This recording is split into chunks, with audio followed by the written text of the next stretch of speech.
په 400 ضلع په عبدالولي خان سپورتس کمپلیکس کې د زنانو د هاکي لوبې پیل شوې دي چې پکې د صوبې د 10 ضلعو ټیمونو برخه اخیستې دي چې پکې پیښور 400 مردان نوخار ثوابه سواد بنو هزاره او نور ضلع شامل دي د هاکي په دغه لوبډلو کې یو شمېر ټیمونه په دې جذبه دي چې دوی به دغه ټرافي ترلاسه کوي خو د لوبډلو یو شمېر جنکې په قامي او نړیوال کچ لوبېدلې دي او وایي چې زنانه د نارینو پرنګخر میدان کې ګټې ترلاسه کولی شي ترڅو چې هغوی ته د کورنۍ نه مرستې ورکړي شي. موږ 2016 نه کوو اوس چې کوم دی نو زه د خپل مردان ټیم کپټن یم.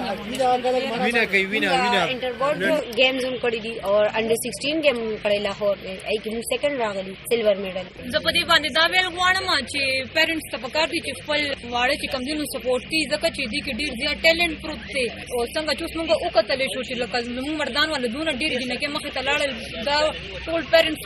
سپورټ سره ټول دلته ولاړ دي نو نور تم زما د کشان گزارش دی چې خپل واړه سپورټ کې چې هغه مخکې لاړ شي او فیمیل زیاتره. د پیښور د لوبو د محکمې ډایرکټره ماریا خان وایي چې وړاندې په پښتنه ټولنه کې د زنانو لوبو ته خنه کتل کېدل او دوی به د لوبغاړو لپاره ګرځېدل خو اوس د جنکو دې طرف ته رجحان زیات شوی دی او دوی ته په سلیکشن کولو کې ګرانه شي. زما په خیال اوس دا مسله دومره نشته اوس ماشومان هم ځان دغه کوي پروموټ کوي او دا چې موبایل گیجټس او ډیفرنٹ چې کوم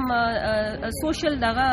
نتورک چې دی هغه زیات شو انټرنیشنلی زیات شو تاسو پته چې ګلوبل دغه دی د کې ماته اوس هغه مسایل لږ کم دي دا پرمیشن والا مسایل بالکل تاسو صحیح وایي خو دا زموږ ځمېداري ده چې موږ خپل ماشومان چې څنګه د کور نه بهر راو باسو سکول کالج نه زموږ بیا ریسپانسبিলিټي ده چې موږ هغه بالکل پورا خیال ساتو او چې کوم د معاشره کې چې کوم داسې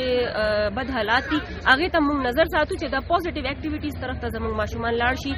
دا لوبې به تر 10 جنوري پورې دوامدارې وي او کم ټیمونه چې ښه کارکردګي وښایي نو هغوی به د ټرافي حقدار بلل کېږي او کراچۍ ته به لوبې له خم لیږل کېږي. علب خان شیرپو د لمر نیوز عبدالولي خان سپورټس کمپلیکس.